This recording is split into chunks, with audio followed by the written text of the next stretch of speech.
no question, and there never will be a question as to how special Sidney Crosby's been within the scope of Pittsburgh sports history, within the scope of hockey history. But let's just go right ahead and crudely reduce that to Mount Rushmore debates, okay? Good morning to you. Good Tuesday morning. I'm Dejan Kovacevic of DK Pittsburgh Sports. This is Daily Shot of Penguins. It comes your way bright and early every weekday. If you're into football and or baseball, I also offer daily shots of Steelers and Pirates in the same place that you found this. It's not a rich time of the calendar year for hockey news.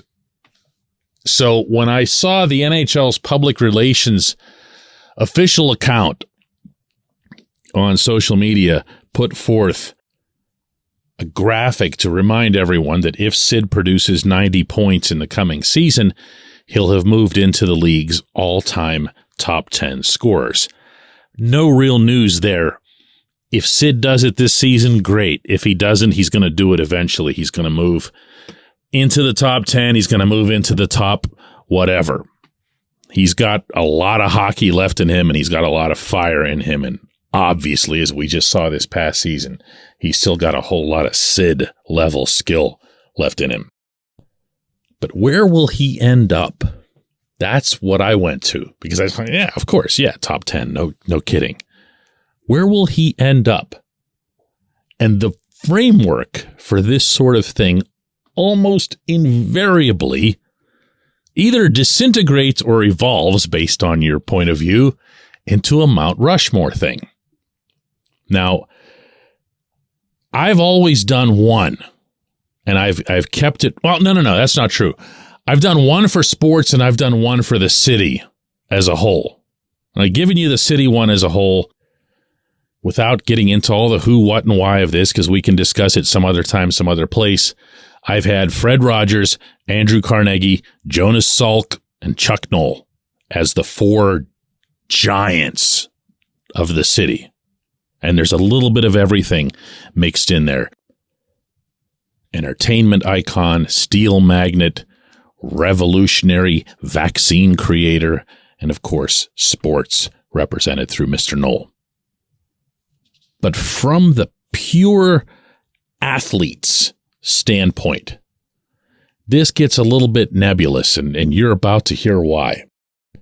Because a lot of people will prefer to include sentimentality over performance, or sentimentality right along with performance. And I don't put sentimentality in there at all when I do mine. I'm talking about the four greatest, most accomplished athletes in Pittsburgh sports history, period. And within that, I start with who are the greatest players in each of our three teams' histories. And I find that to be an exceptionally easy exercise. Hannes Wagner is by far the most accomplished baseball player from these parts. And that's even including the Negro Leagues players, with all due respect to Josh Gibson. That's including Willie Stargell, Roberto Clemente. Wagner was a member of the original Hall of Fame class of just 5 people when they first inducted anyone. That was way back in 1936, and Babe Ruth was one of the others, along with Ty Cobb. You get the idea. This was the greatest athlete in our city for the first century of organized sports here. Easy one. Mean Joe Green is the greatest of the Steelers. I can't find more than a handful of people who would counter that with anything reasonable. He was the architect, the foundation, the everything for four Super Bowl championships in the 1970s. No one else on that team compares to Mr. Green. The greatest of the Penguins, hey, you're the one that pressed play on a show called Daily Shot of Penguins. I don't have to tell you who that is, because he's also the greatest hockey player who ever lived. And what you have left is one spot. That's the way I've seen this for a long time. And you could look at all of the Steelers Super Bowl championships and say, well, that's where you need to be going next because of all those. Well, no, it's an individual thing. It's an individual distinction, including for Mr. Green. truly, truly great player. And you can look at the Pirates' history and say, well, they've been around for 142 years, so it stands to reason that they would have more. Well, it does stand to reason, but they don't. They don't. They have 5 World Series championships, which is the same number of cups the Penguins have in 1/3 of the span. The Steelers, of course, have 6 Super Bowl championships.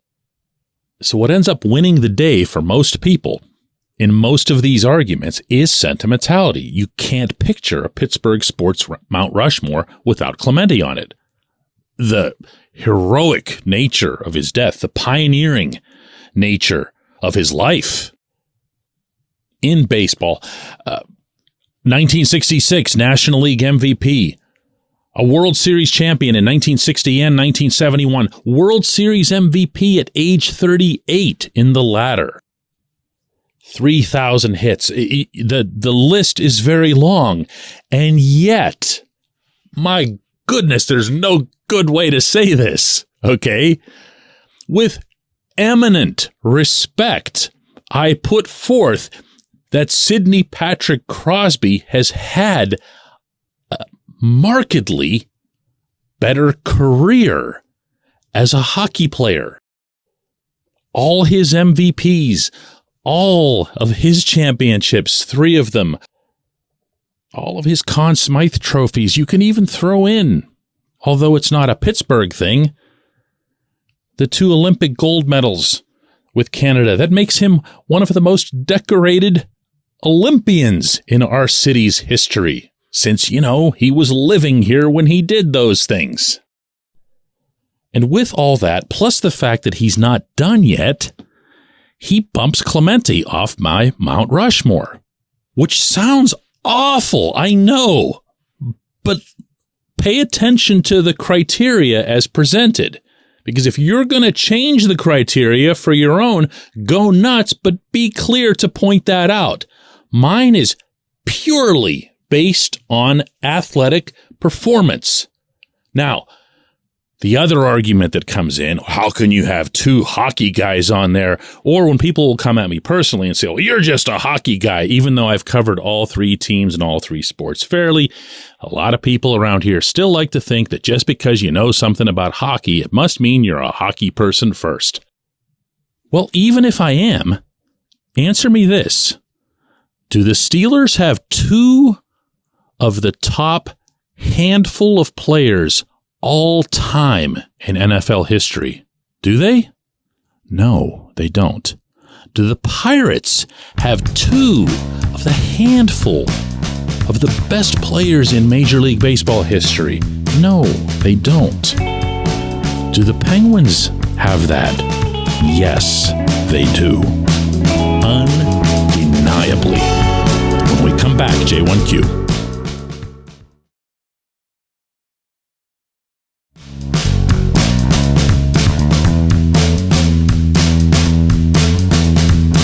Now I've got everybody all riled up. How you kick Roberto Clemente off of your Mount Rushmore? What kind of monster are you? Dan says, DK, unfortunately, Mike Sullivan has a habit of ruining young guys, and he doesn't understand that the NHL is now young and fast.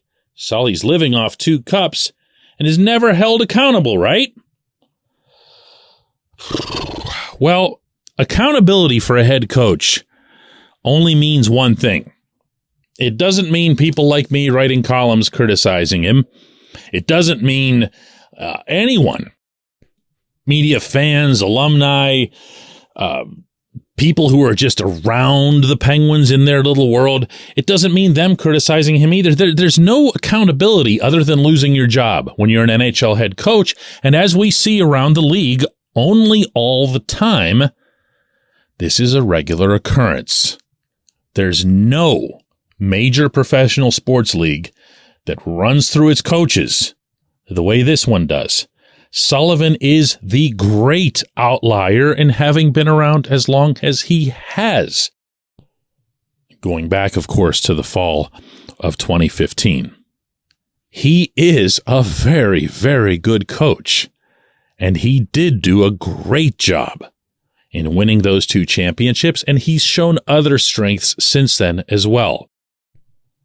But I'm going to tell you here that you kind of had me before you got to the accountability line, because I don't believe Sullivan should be fired. I believe he's one of the better coaches in the league, and I believe the Penguins are really, really smart to have found a way to make sure that he doesn't go anywhere.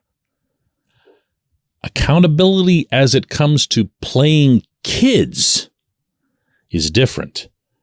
And I've been saying for a while here, including before Kyle Dubas was hired, that whoever was going to come in was going to have to be someone not only given the authority by Fenway Sports Group and by the structure that gets assigned to legitimately oversee the coaching, including the head coach, and to be able to speak up when they feel it's necessary, but also to find the personality to match that.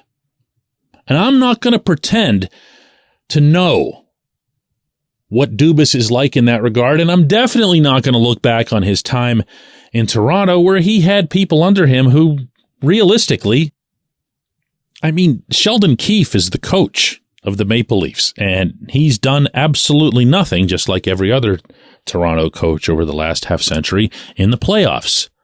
So he doesn't have any ground to stand on when it comes to somebody over his head saying something. Sullivan does in a twofold way. One, he did win those championships, and 2, he very, very clearly has established the solid, firm backing of the FSG people. But Dubas is still going to have to do it. I am telling you right now that you're not going to see meaningful changes from this coach to the areas that are legitimate shortcomings, not just the lowest hanging fruit stuff like the young players. There's going to have to be meaningful change. I believe, systematically, approach-wise, accountability, to throw that word in here again, meaning if the only player that Sully's going to get mad at for not giving enough of a crap over the last 2 years is Evan Rodriguez because Evan made the fatal mistake in Pittsburgh of retaliating in that playoff series against the Rangers, and Sullivan was furious about it. I've heard that it actually contributed to the Penguins not being interested in Rodriguez returning at all. Well, what about all the sleepwalking this team did? What about everybody waiting on Jason Zucker to be, what was Sullivan's term? The guy who dragged them into the fight. That wasn't okay. That wasn't okay. There are areas where he can become better. And if Dubas doesn't take care of that, who will? I appreciate the question. I appreciate everybody listening to Daily Shot of Penguins. We'll do another one of these tomorrow.